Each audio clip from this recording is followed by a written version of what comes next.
Brazil সব সময় একটা জিনিসই বলে, সেটা হচ্ছে তাদের 5টা ওয়ার্ল্ড কাপ, ঠিক আছে। তো আমি একটা জিনিস ভাঙায় দেই, দেখেন আপনি হচ্ছে ছেলে দেখতে গেছেন, ঠিক আছে, ছেলে গিয়ে দেখতে গিয়ে ছেলেকে বলছেন যে কি করে, ছেলে বলতেছে আমার বাবা ডাক্তার, আমার চাচা হচ্ছে ইঞ্জিনিয়ার, আমার দাদা হচ্ছে ডাক্তার, কিন্তু আমি বেকার। 2014 সালে মারাকানায় 7 গোল খাওয়ার পর থেকে ব্রাজিল সমর্থকরা এই 12 বছরে 7 আপ খায় না। তারা এই 7 আপ না খাওয়ার কারণে তারা 7 আপের যে টেস্ট আছে এই টেস্টটা ভুলে গেছে। এই কারণে পানিও ওদের কাছে 7 আপ মনে হয়, 7 আপ ওদের কাছে পানি মনে হয়, ঠিক আছে। আমরা জয়ের ব্যাপারে 100% আশাবাদী, আমরা ব্যাক টু ব্যাক চ্যাম্পিয়ন হব।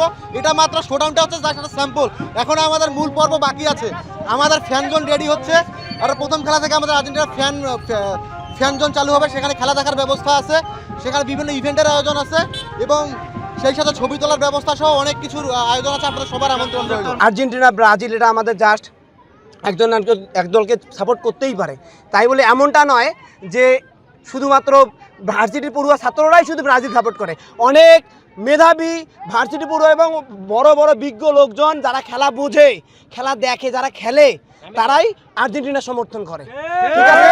এইটাই হচ্ছে, আমি সেই সমর্থকদের বলতেছি যে আপনারা ভালোমতো আপনার জ্ঞান আহরণ করেন, কখনো কাউকে ছোট করে দেখবেন না। আমরা যেমন আর্জেন্টিনার সমর্থক আছি, আমরা চাই আমরা আগামীতে 26-এ 22-এর মতো করে 26-এও আমাদের আর্জেন্টিনা চ্যাম্পিয়ন হবে। আমি আর্জেন্টাইন সাপোর্টার এবং আজকের যে এই আনন্দ র্যালি, এটা আর্জেন্টিনার পক্ষে, দলের পক্ষে আমরা উৎসাহ দিচ্ছি ব্যাক টু ব্যাক চ্যাম্পিয়নের জন্য, এবং ব্রাজিলের জন্য ওদেরকে একটু সান্ত্বনা দেওয়ার চেষ্টা করতেছি।